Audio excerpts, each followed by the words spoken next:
We broke a lot of stuff on a recent update, and then we released it, of course. So, are we live? We We are might live, be. absolutely. Cool. But yeah, the app's better than it's ever been.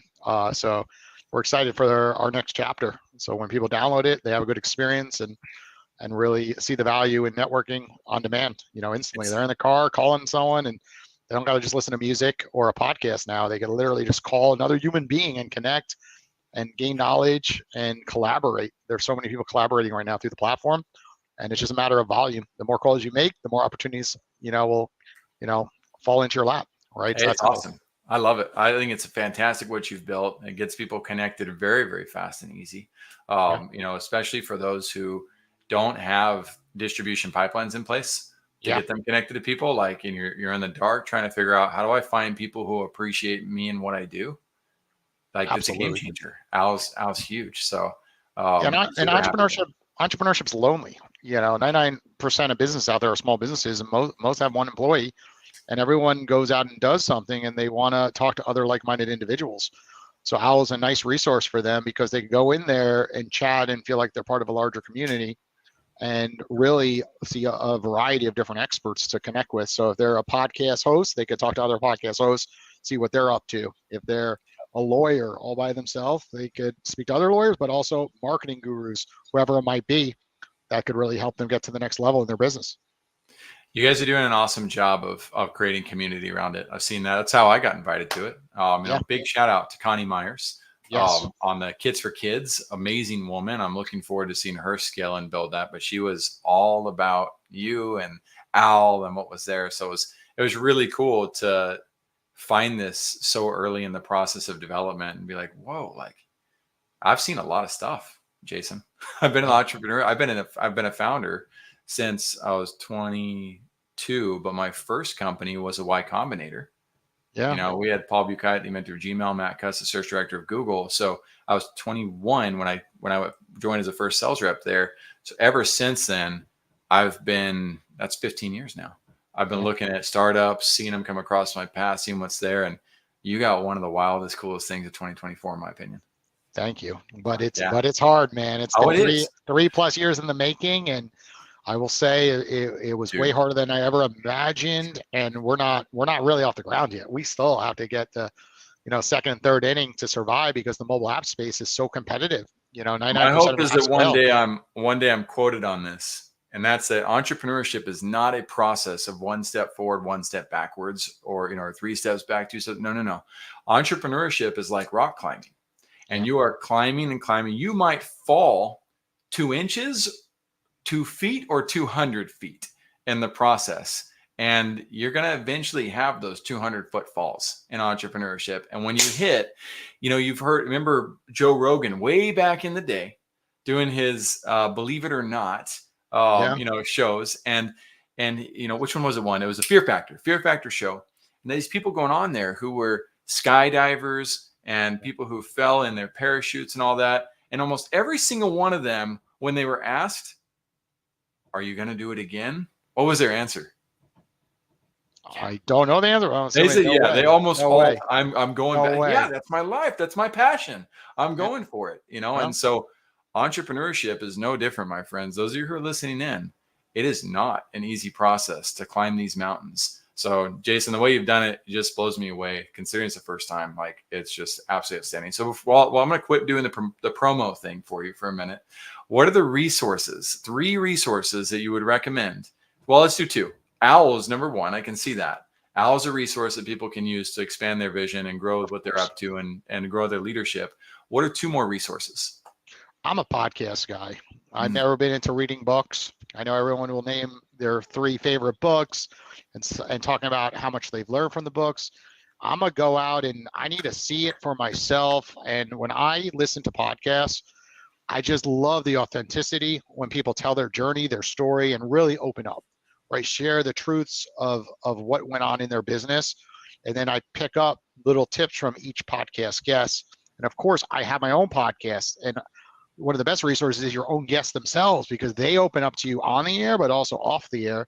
So resources, just, listen to some good podcasts out there. There's so many of them, and really go after a niche one in your industry. So If you're a financial advisor like myself, like I know this Mhm. one advisor that just talks, so much knowledge, and I walk away like blown away how this man has that much knowledge.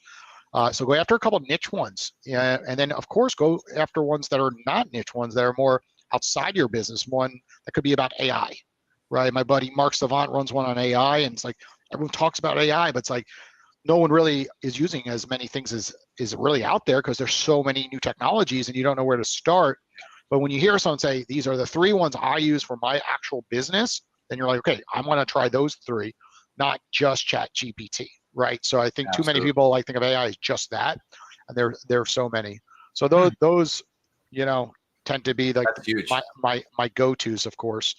And then of course leaning on mentors, right? Find some people in your community that you could always call and just bounce ideas off, and those tend to be people that have been on my podcast that have ran businesses, have scaled businesses, some of it exited. I don't have one in particular. I have a bunch where sometimes I'm having a shitty day and I could just call them, and I just say, hey, Yep. what are your thoughts about this? And they're telling me what they went through when they raised capital and what they went through during their dark times. And it's just good to be like, okay, this is all normal. There's no one that had a smooth ride. Even the ones you think had a smooth ride, they're just not sharing the whole story. Right. Exactly. And well, you can air your dirty laundry, all day long if you want to. At the Sure. same time, there's a context for meditating, masterminding on those topics. Yeah. You mentioned podcasting, and in the financial advisor space, do you follow the CFA Institute and their podcast? I do not. I tend to follow the actual financial advisors themselves who operate them. Because I It's look at funny. I It's look funny at you more like say the that. the It's funny you operator. say that Yeah. because if you get a chance to meet him, Franklin Parker, he's Okay. based out of Dallas. He's actually was a client of ours, and he was Sure. just tapped on to be the new podcast host of Nice. the CFA Institute. But he is an actual financial advisor, Yeah. who helps people. So it'll be fun to see him take over that mic. The other thing I wanted to mention, the visionaries out there, especially those who are maybe looking at starting something, we are in desperate need as a globe of somebody who will curate the podcast platforms out there, very similar to Netflix. And I saw a program a couple years ago somebody's developing where the new platform is combining YouTube influencers into a Netflix like experience, where it's Sure. curating the YouTube influencers out there. There's so many opportunities to get people the right knowledge at the right time, and that's really what it's all about, is lifting the 8 billion who need a lot of help. So you're already working your tail off to get that done in your perspective. So am I, but maybe some influencer out there hears that, says, you know what, I want to go and build that. That'd be awesome. It'd be a favor to both of us. So without further ado, we're going to cut to the break for just a minute. We'll be right back. We'll be diving into Jason's vision. We're also going to be talking about speed networking, effective coaching, and precision prospecting. And we'll see you on the other side. All right. Welcome in to Vision Pros Live with Jackson Callum. I'm your show host. We will be doing interviews for visionary entrepreneurs and guest leaders who are building fantastic visions out there.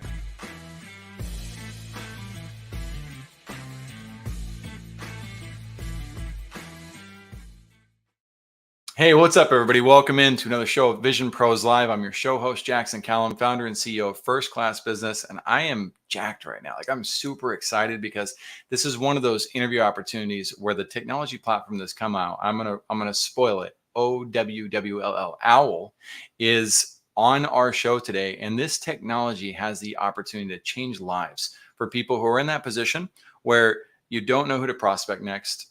You need more mentors. You need to connect with the right people. This platform, it's not, that sounds like LinkedIn. That sounds like Facebook. It's not. Take a look and see what Jason has built. We're going to pick his brain and find out as well about how he's built that, what his leadership style is. We're going to learn so much. But while we're talking, feel free to check out that platform.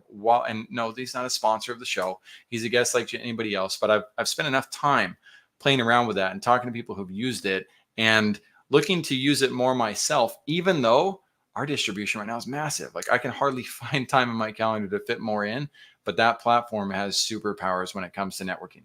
So sponsors first, though, resources that I rely on, resources that are important to us that I know will help you as well. The Law Spot with Melissa Gray. Melissa Gray came onto our show. I almost did not take her on as a as a show because I don't like most lawyers. Most lawyers are pretentious and condescending, and it seems like they're not really on your side, even though they are. So you just ignore that as entrepreneurs. Well, I found that Melissa was a nurturer by nature, who also happens to be an awesome lawyer, and she simplifies the legal process for entrepreneurs. I see too many entrepreneurs out there that are vulnerable when it comes time for trademarks, intellectual property battles, you name it. I went through a $20,000 lawsuit with Restaurant Connect. We won a lawsuit, trademark lawsuit. But did we, when we spent $20,000 because we didn't have our legal counsel picked out, prepared in advance? I think we could have gotten that done for a whole lot less money, and we probably could have avoided it altogether had we just had counsel on hand. So definitely consider her, check her out while you're also looking at your other options that are out there. Then there's Recovery Unplugged with Andrew Sosin. We don't work with Andrew Sosin directly. I just love what he's building. This is a program to help people overcome addictions, and addictions come in many forms. They have a 24/7 hotline, and his connectedness to entrepreneurship, his consistency too with going to the Tony Robbins programs 22 years in a row, and the fact that he has a 400+ person team and his leadership style just aligned so well with first-class principles that I was like, man, I really want to raise more awareness for this, because I know a lot of us have associations in our life, people in our life that are saying their life is fine. It's fine. It's fine. It's not fine. Not if they're diving into alcohol, not if they're diving into Netflix, not if they're not paying attention to the here and now because they don't want to feel the pain of life. Well, I'm not a trained psychologist. I can help with that, but their program can help with that. And they incorporate music into this in a way that's fantastic. And I'm a big music guy. So enjoy that. Use that for your benefit. That helps one person. Then it was worth it to me to have him and his program on there. Then there's the water project. I got my water bottle with me. Why? Because I am so blessed and fortunate to have water at all times. I've never been thirsty. The water project helps me remember that there are millions of people out there who don't even have access to this. They have to go look for it. These kids have to leave their schools. These families have to leave their work in order to provide the most basic necessity on earth. And so if we have the privilege to rock the mic, I'm going to use it to hopefully inspire a few people to either share this message about the water project or give back to it. The cool thing about them is when you donate, let's say you donate $5 to it, you actually get to see the outcome of the project that you funded, much like a Kickstarter project, but one that's actually going to make generational impacts and possibly change lives of thousands, if not millions of people. Their transparency is the main reason why I talk about them. Now, if you have another cause that you'd rather see us support or talk about, don't hesitate to drop that in the comments. It's not a competition. Life's abundant for some of us. I'd like to see us change that and make life abundant for the 8 billion people out there. And we can do that better together than we can apart. Without further ado, we're going to dive right in with Jason on his vision. Jason, welcome to Vision Pros Live. I got confused on my show there for a second. It's like, welcome in. I'm super honored to have you. A little bit nervous because I love what you're building. I see where you're going with this. So thanks for being here. Of course. I love we were just talking about the water project, of course. I got my water every day. I'm doing a contest with our community. You got to drink 7.5 of these every day, gallon a day. But I like how you tie it into your show, right? Not just about business. It's about giving back and making an impact to this world. Yes, sir. Absolutely, man. Speaking of that, what is your vision for those that you're serving? So that's a great question, right? And I kind of took a stumble there because I was thinking back to also the water project. One day I want to be able to have people connect with people, share knowledge, and donate the money, right? They don't need the money. Most people chatting with people, they're just doing it for the human connection element, right? People on LinkedIn aren't connecting and spending hours on there because they want to make money from sending messages or posting. No, they want to build real relationships. So when I look at OWL, it's really straightforward. We've all gotten addicted to these things, cell phones, right? We're on TikTok, we're on Instagram, we're on LinkedIn. We go from one account to the next account and we're looking at our notifications, we're looking at our likes, and then it's overwhelming looking at DMs. And we've all kind of lost a little bit of, when it comes to that human connection side, right? I always thought there needed to be more of what you and I are literally doing right now, just having conversation, right? And I guess the podcaster in me brought OWL out, right? COVID hit and I said, now everyone's at home and more people want to become entrepreneurs. Like, we got to just make it simpler to connect. So OWL literally does that. It gives you in the palm of your hands, and I'll show the audience the screen, gives you this dashboard right here, Yep. of experts that are live. You see they're flashing, like Urea McGarry. She's an Emmy Award winner. She's charging $5 for a 10-minute call.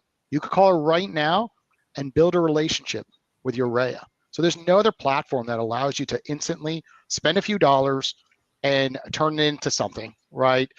Urea could be your next best friend, right? Happen to live in your local town, and now all of a sudden you're like Owl, connected the two. And we see that on LinkedIn and Instagram all the time. But what Owl has done is just kept it simple, one-on-one audio calls. You don't have to worry about what you look like. It's your intro call. It's people you don't know. So it's nice and comfortable that you're not on video and just make a call. If something good happens from the audio call, you move it over to Zoom. You move it over to in person. So Owl's the first platform just enabling people to network quicker. We're eliminating the friction. Yes. You think about LinkedIn's, like we're posting, then it goes to DM, and the DM's going back and forth to do what? To set up a meeting to talk. That's Well, right. we eliminated all that. No more posting. Just call the person at a certain price. You find value in their expertise and everything listed on their bio. Well, then it's worth calling them for a few dollars. Time is valuable. So instead of wasting time trying to get through to them and scheduling a week or two out, it's like no more scheduling.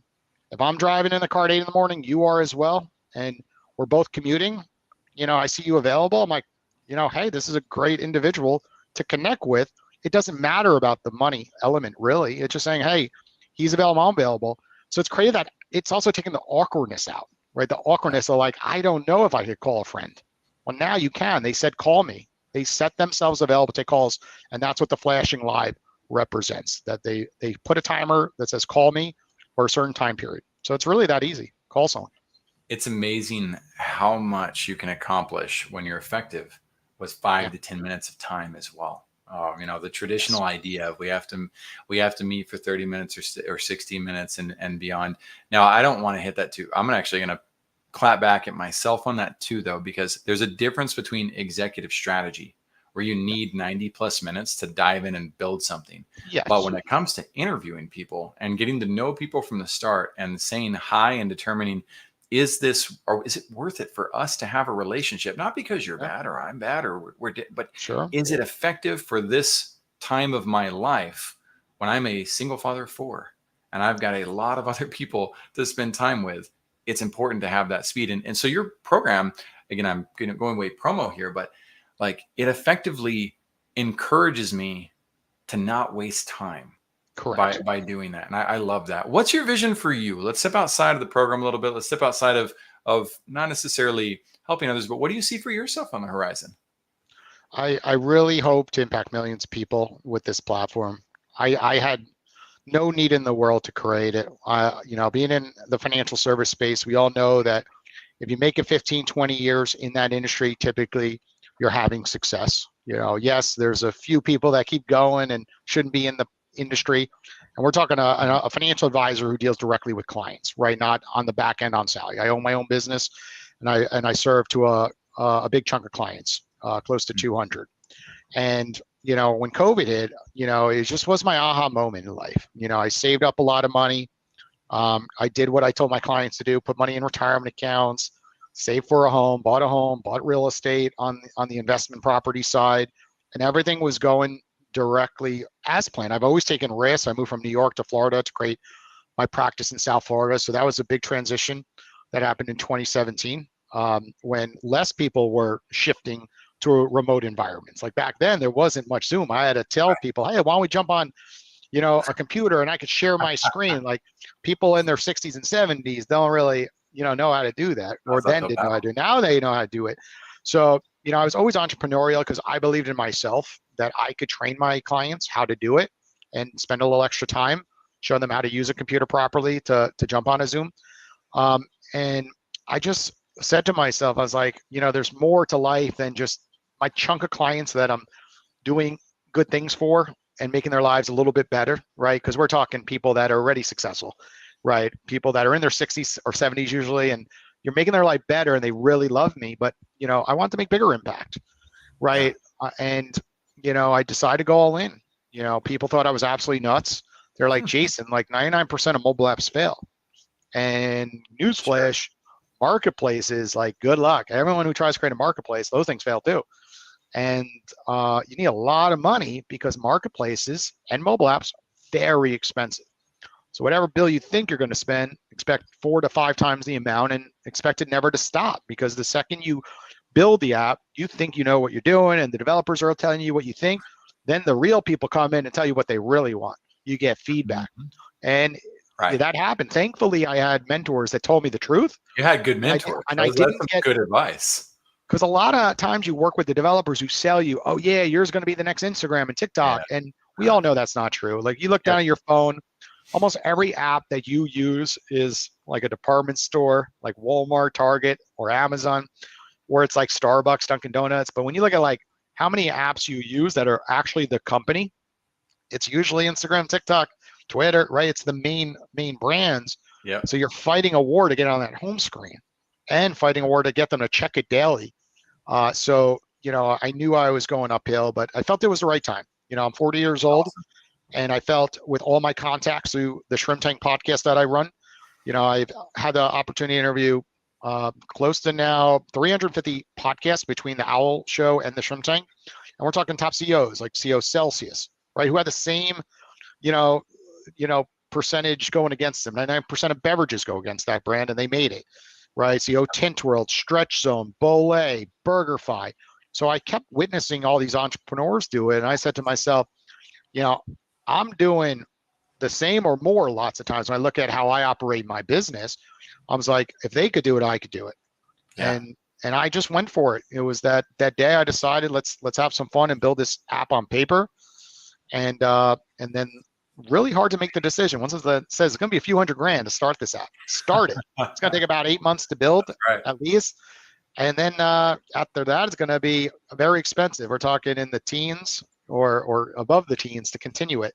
Right. And I said, I'm going to go for this. I don't have to quit my job. I have the flexibility that I could slow down marketing. I'm really fortunate because once you have clients in our business, it's like real estate, right? Most of their time, like most realtors, like 80% is marketing, 20% is showing the listing and like the websites. So being a financial service professional, I'm able to still serve my clients. No one's upset with me. Never lose a client ever in this due to Owl, and then also operate Owl because the business is structured the way it is. I'm just not marketing for new clients. That's a lot of wisdom. I appreciate you shedding light on all of that for the entrepreneurs out there. I'm a big fan of. I'm a realist. I'm an optimistic realist, and so you can't ignore the fact that 96% of businesses fail within 10 years. And then all of the people I've consulted with, I've seen that the 4% predominantly are surviving. They're not thriving after that 10-year mark. At the same time, the ones who do turn the corner and win, they have the same virtues. They have the same disciplines. And you mentioned it. You knew you had those, and you knew that if you could stick to it and move past that you would likely be one of those that will make it past. And you got 9 more years to prove, that you've made it past that. But you have 0 more years to prove that you are onto something amazing. It is just so awesome to see what you're up to, dude. So I really do hope that you have that Instagram follow or take off. But what's cool about you too, in my opinion, is there's a lot of people who talk about how great they are. Talk about how great they're going to be along the way. And it sounds like they never slow down. It's just grind. I hear you taking cautious, measurements to know that, okay, I can have this too, right? I can have a little bit of a balance in the process. Of course, you're gonna be disciplined, but you're not like Kool-Aid drinking this process of I'm gonna win no matter what, and I'm just gonna crush this and everything and get out of my way. And that, there's people who talk so much about it and like that. And it's they're not winning. At least I do. So I love your approach. So let's go to that dark side though. What is the worst leadership experience that you've ever had? Yeah. So, in the financial service space, I had one of the worst bosses ever. I didn't choose him. I joined a firm in New York City and I was doing great. And then the firm got sold. And the person he sold it to, obviously, it was about the money because no one liked this guy. Right. And, one of those people you're like, how is this guy even in the industry? He makes everyone cry around them. I worked with my brother and sister, and we were concerned. They're like, why are the Hills all working here? Because it was an ego problem. He's like, instead of the other end was like, this is awesome. The Hills are all amazing. My sister did recruitment for the firm. My brother was a manager, and I was an advisor. Like most people would say, wow, it's hard to get a family to join a business and all of them are successful. This person's like, oh no, the hills are too powerful. Right. And I Nepotism. learned, Let's just label it right away. yeah. So I just learned so much from this individual, like what not to do. So it was such a good learning lesson because everyone at work would come in and go to lunch and talk about that individual. And it was just cancer. Like we all were just like, when is this individual going to leave? And it took the point to me actually going to the president of our financial network and said, you guys had enough time. We've told you this guy's, scum. He's practically doing things illegal. We're like, we're leaving. And the company took our side and said, we're not letting you leave. We're going to let you switch firms. We switched firms and we got out of there. So it was actually really nice. We didn't have to like switch to another actual behind the scenes broker dealer, financial network, you would call it. So that was just the worst experience. And I really realized like how important it is to be a good leader. Like say thank you, to the people that enter your office. Give them a thank you card once in a while. Buy them a coffee, buy them lunch. Go overboard. Like people tell me I buy my team lunch too often. I'm like, yeah, because I'm like, did anyone know like there's this thing called tax write-offs? You can write off food. It's a great bonding experience. You got to eat anyway. And it's like, what is it once in a while? Like $200 a month, $300 a month for buying some extra food for a couple people. Then all of a sudden you're like, it's $3,000 a year in a write-off. Like, so like, if that's what like helps the team and going, out somewhere, like axe throwing we did once. One day we went to the Hard Rock Casino. It's like, that stuff's fine, right? It creates that's more than team fine. bonding.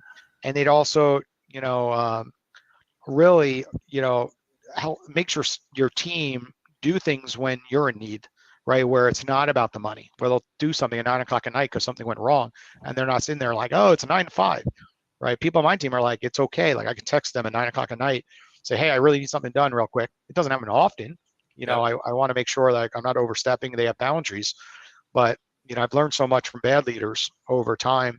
And most of it comes to bad communication. I've dealt with a lot of high up people. And I'm just shocked. Like when people, look up to these individuals and I'm like, no, it's like at some point, it's gonna unfold. And then everyone's gonna be like, yeah, I knew they were a piece of shit. You're right. Like I see it all the time at universities. I partner with the FU Adams Center. I'm dealing with a situation right now. And I'm just like, you're not responding to me? That is so disrespectful. Because what I'm asking is something super basic. So I just think that over time, like, we look up to a lot of influencers because they have a lot of high metrics on social media. And I'm sitting here like, people have a reverse. Like a lot of the folks you look up to wouldn't say the words thank you after, having them on your podcast. Right. And that's where I see it's like over time, like, the right entrepreneurs rise, the 4% that you were speaking about earlier, they are doing those things, right? They care. They care. You can't fake it. Where a lot of influencers today can fake stuff and then eventually they fall. And we're seeing that right now. Social media following doesn't mean as much as it once did.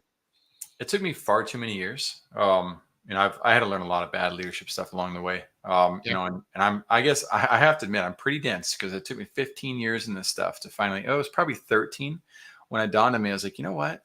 I've been trying to prove the value of cultivating great relationships without looking at the data well enough. And I thought, all I need to look for is the top places to work. That list of companies. Like, oh, duh. Like all these companies are proving the point that, wow, if you cultivate a great culture, you're going to have long-term success. So model those companies, like that. There's an opportunity right there in front of us. And sometimes it takes years of stupidity to figure it out. Sometimes it takes a great mentor to say it. But there are so many ways we can rise up as leaders. Speaking of, what's the best leadership experience you've ever had? It's gonna go to my father. Right. I was 5 years old. He had a store in New York City. He recently passed away, October 23. And I mean, this man just, trained me right. Right. These days, and I'm guilty of it. We give our kids everything. My dad didn't break for no one. The older generation was like, you want candy at the candy store? Don't ask dad. He ain't gonna buy it for you. Don't matter if it was 50 cents, $1. Go to mom. Mom, you have a shot.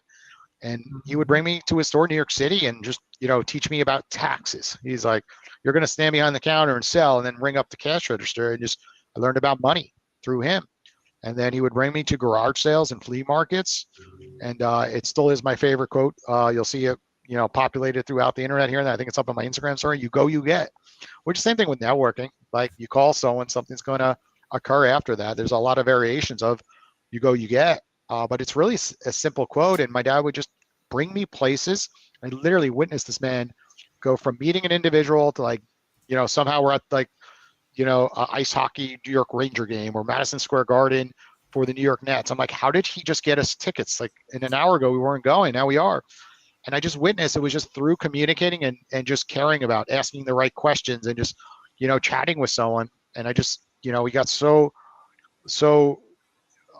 many opportunities from just getting out and about. So that's my quote. And that's, one of my best leadership experiences, just seeing him do it.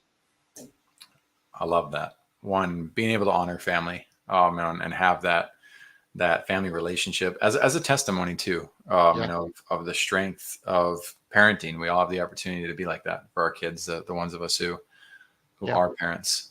So the speaking of, you kind of alluded to this, but you might have a secondary one. If this was the last opportunity to teach entrepreneurs out there, what powerful lesson can other visionaries learn from your experience?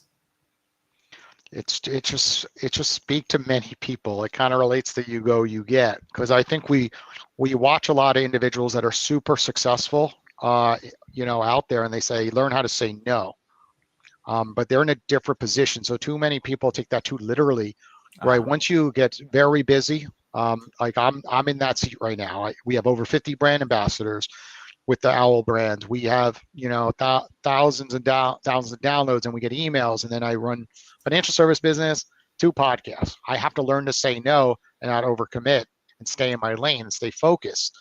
But too often we see too many individuals say, oh no, I don't want to go to that networking event. Nah, that's a waste of time. Well, what were you doing? You were on a Saturday afternoon. Like I have a big event this Saturday. Most people aren't going to go. It's Saturday. They're going to go to the beach, go to the pool. So they immediately come up with excuse that their time's too valuable, but they don't actually have something to put in that space that they're saying is too valuable, right? They're sitting on social media often Monday through Friday. Right. So I look at a lot of entrepreneurs where there's more than ever before, and most are solo entrepreneurs. They say no too quickly, where they should be saying yes more frequently, and just I'm going to call it more opportunities. Instead of social media. I hope we start calling it consumption media, because there's no social interaction in watching TikTok all day, or looking at Snapchats, or in scrolling through and seeing not what your friends even did, what they posted, about what somebody else did. It's a complete time suck. And you got to get out there. If you go to more networking events, they're very reasonably priced typically. And we're not talking about going to certain events and like spend $2-3 grand. Like, yes, those events can be good as well, but so many in most people's local towns that you could go and attend. You connect with good individuals and literally say, let's grab a cup of coffee. And if you have podcasts, they want you to come on a podcast, right? That's my strategy typically. Yeah. If they fit the criteria, of course. But it just, things just land on your lap the more people you speak with.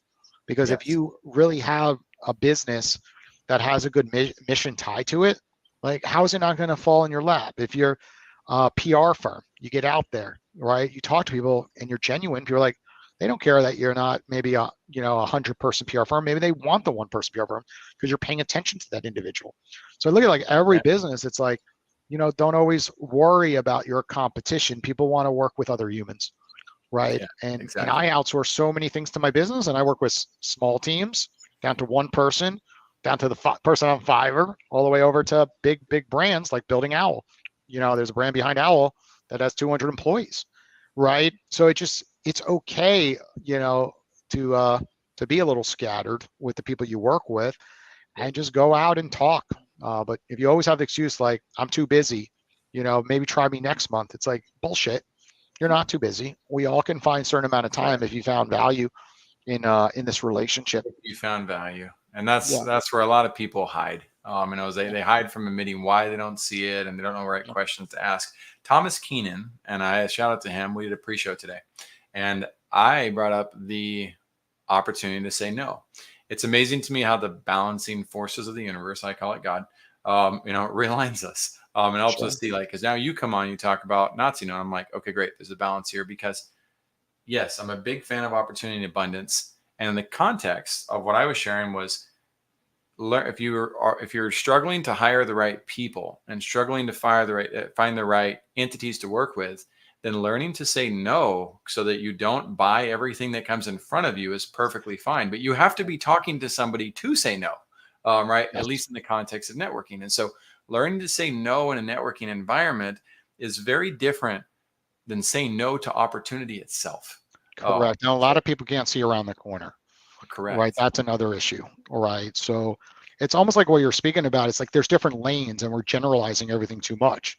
So Yeah. there can't be a whole bucket of like, say yes or no. It's like, Right. well, here's a bucket for my networking where like I have to stay in more of the yes mode to get out there and talk to the right individuals, right? And then Yes. there's a different bucket where it's like cold emails are coming in that are soliciting you. And yeah, say no to most of those. Or ready for this? Say yes, I'm happy to chat with you. My cost is That's X. right. Call me on Owl. And then that way you could turn some of those no's maybe into opportunities because there's an amount we all can't control the no's. That's the other issue. So I use Owl as a funnel, as a shield. Yes, and I love that you've got that, and you talked about leveraging the podcast. People sometimes take the negative connotation of a word, but leveraging is a physics principle. And it's a principle that's important. We Sure. use our resources wisely. I'm not going to dump this water out on my carpet to clean it. Podcast, you're using it to provide a value to those who you know that you could do greater things with, and you're just extending an olive branch of value up front. And I see more and more people get into the game of using a podcast as a platform. There's nothing wrong with the tactic.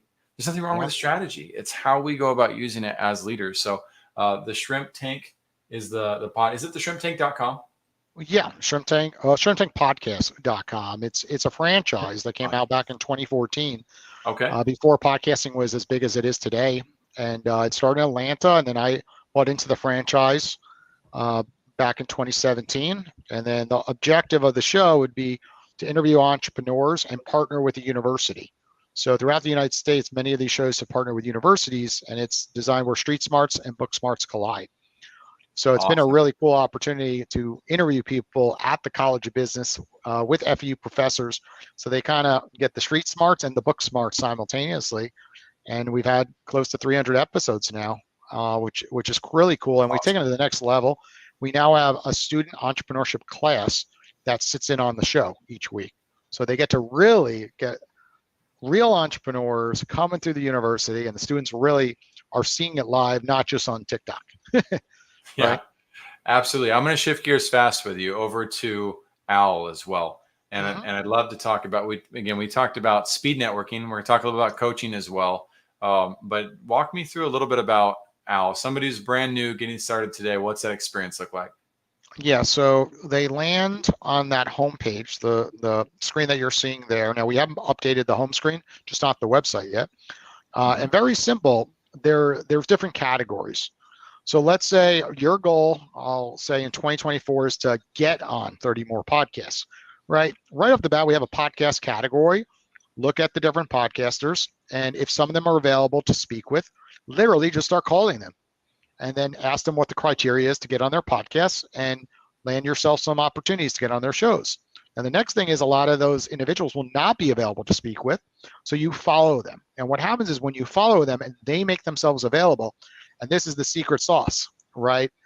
They go available, you get a notification, either a text message or a general notification. So if you had that one host that you always, want to speak with and you always want to get on their show, well, now, boom, get in there, call them, stop what you're doing and call them. They don't know how badly you want to talk to them, but you're like, hey, what's going on? I saw you live on Owl, and just you're having a genuine conversation.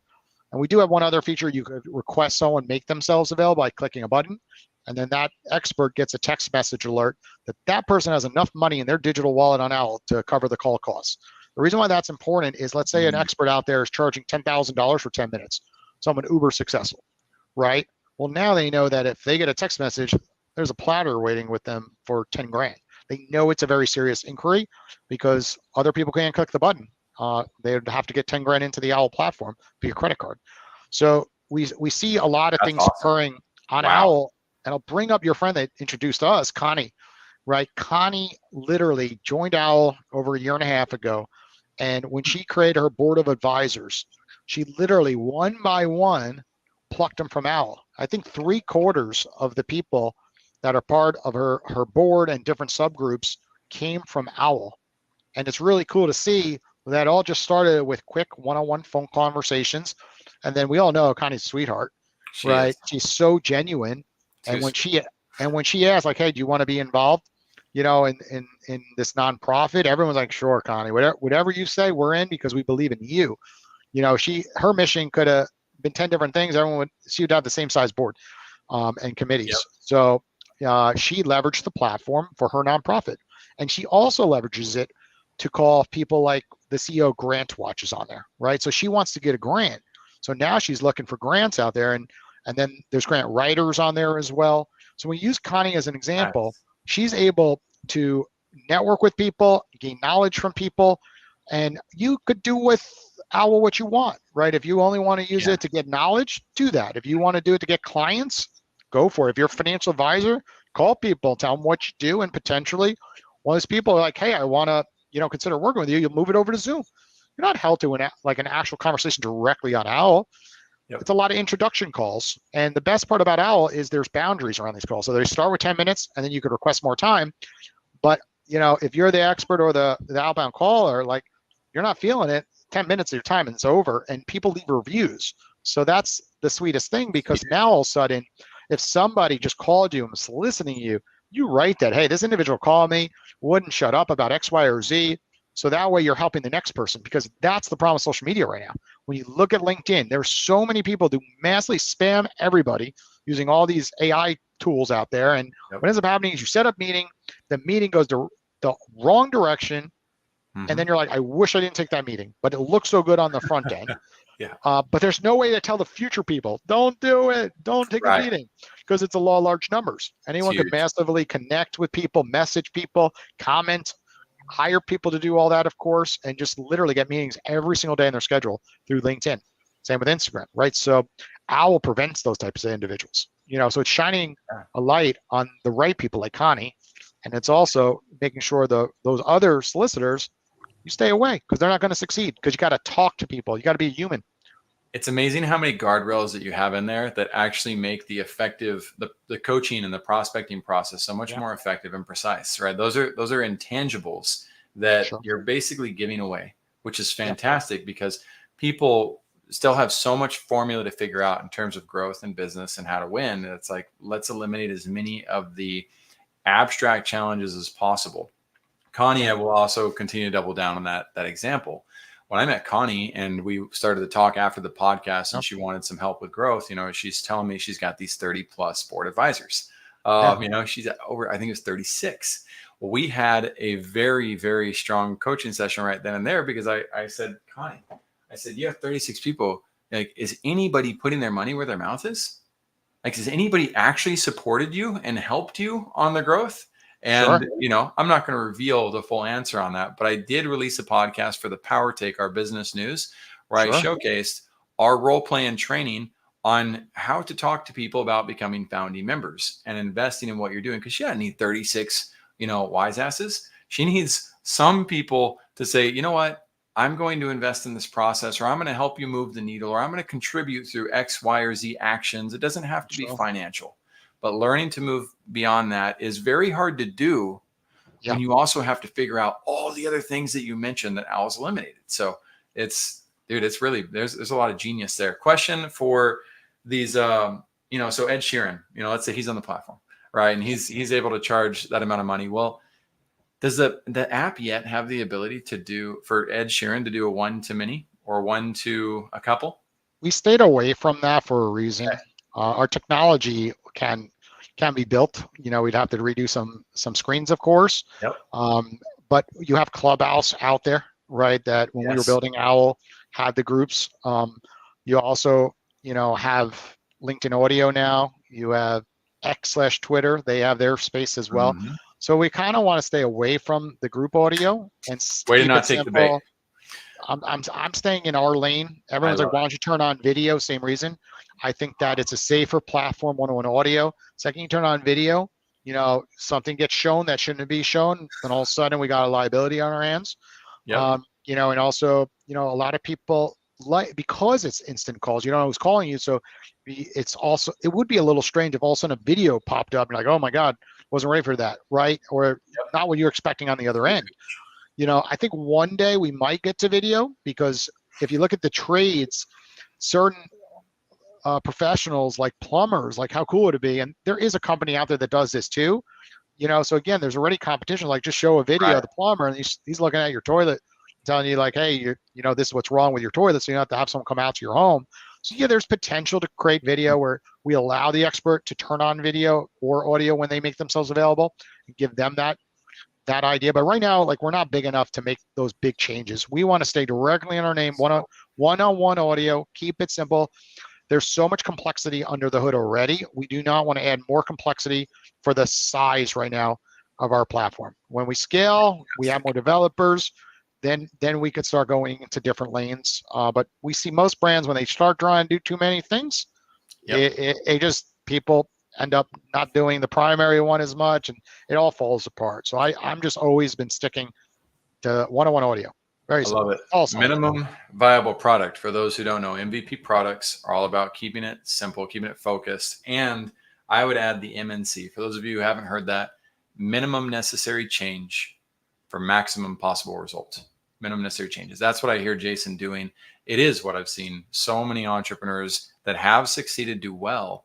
And we get in the habit very fast of people pleasing. And trying to create, well, Jackson wanted that, so I better impress him and do that because he's got a podcast. And no. Like, I love what you just modeled right there, because there are so many visionaries who will benefit from saying, you know what, I should listen to who my advisors are. I should listen to my audience. I should work as a team to figure these things out, and then maybe prepare it down the road. But don't just promise everything, to the world and go build everything just because you can.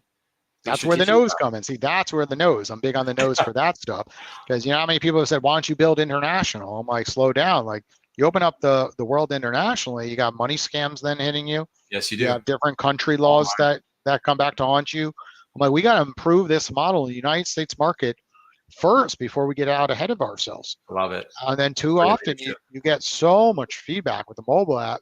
Change this, change that, change that.